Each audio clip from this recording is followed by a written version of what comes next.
Why on earth does God allow it? I'm his child.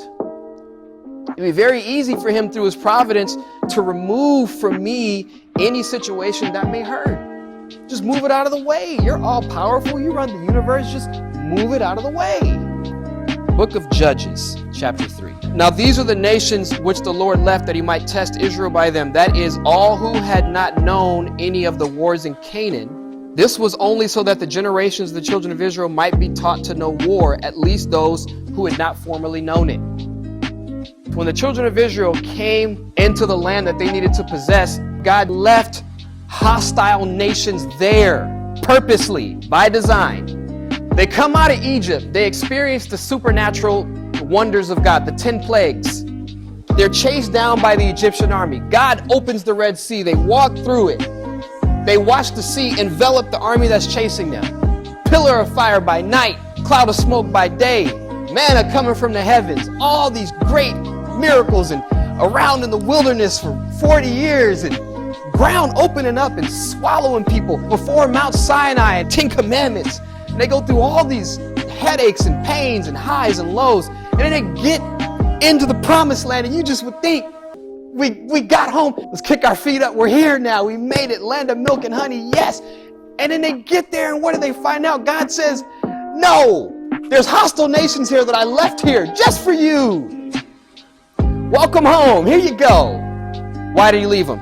This was only so that the generations of the children of Israel might be taught to know war. It is very important that we go through tribulations and trials, is because as a believer, it is required of us to be battle tested. You have to learn how to use the weapons of your warfare.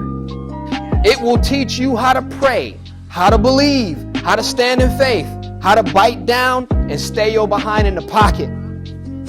And what does that phrase mean, in the pocket?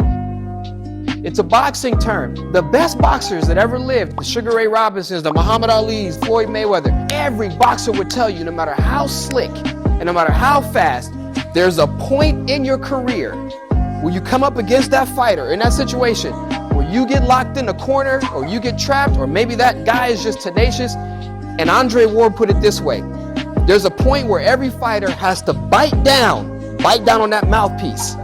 And you got to get in the pocket, and you just got to go flat-footed and go toe-to-toe. Every fighter's had to go through that crucible. I don't care how slick and how smooth.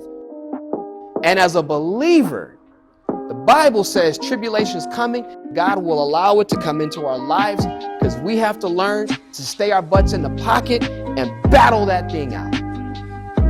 It tests your faith.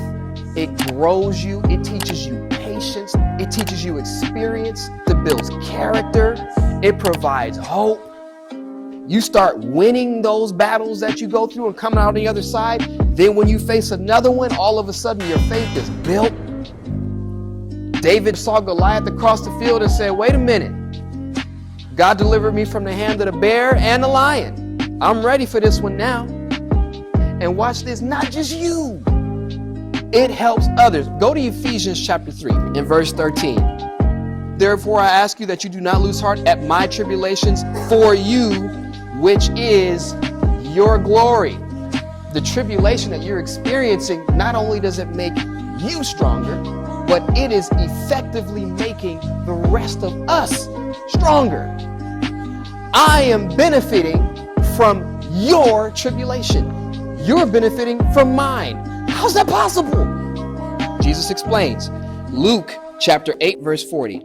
And behold, there came a man named Jairus, and he was a ruler of the synagogue. And he fell down at Jesus' feet and begged him to come to his house. For he had an only daughter, about 12 years of age, and she was dying. But as he went, the multitudes thronged him. Now a woman having a flow of blood for 12 years, who had spent her livelihood on physicians, could not be healed by any, came from behind and touched the border of his garment, and immediately her flow of blood stopped. And Jesus said, somebody touch me, for I perceive power going out from me. Now when the woman saw that she was not hidden, she came trembling and falling down before him. She declared to him in the presence of all the people the reason she had touched him and how she was healed immediately.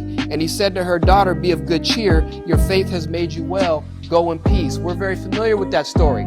Here's what we miss in that story. There's the woman with the issue of blood pressing, and everyone's pressing and thronging, and she's able to get through. She touches Jesus' hem. Now all of a sudden everyone's rejoicing. In the midst of that, guess who was standing right there?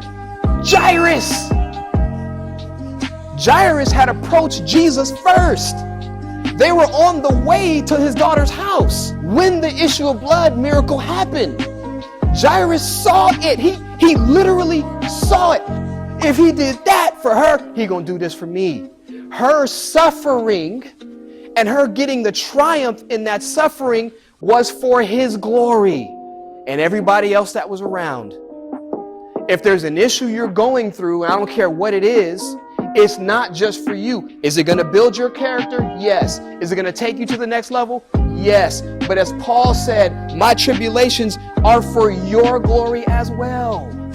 So when you're going through something, it's not just about you. Whatever you're going through, you hang in the pocket.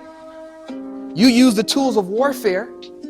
And when you come out on the other side, all of us on the periphery are going, man, look how Marcel handled that. Look how God brought him out. So when it's my turn to step up and go through, I'm looking at his situation and I'm encouraged and ready to fight.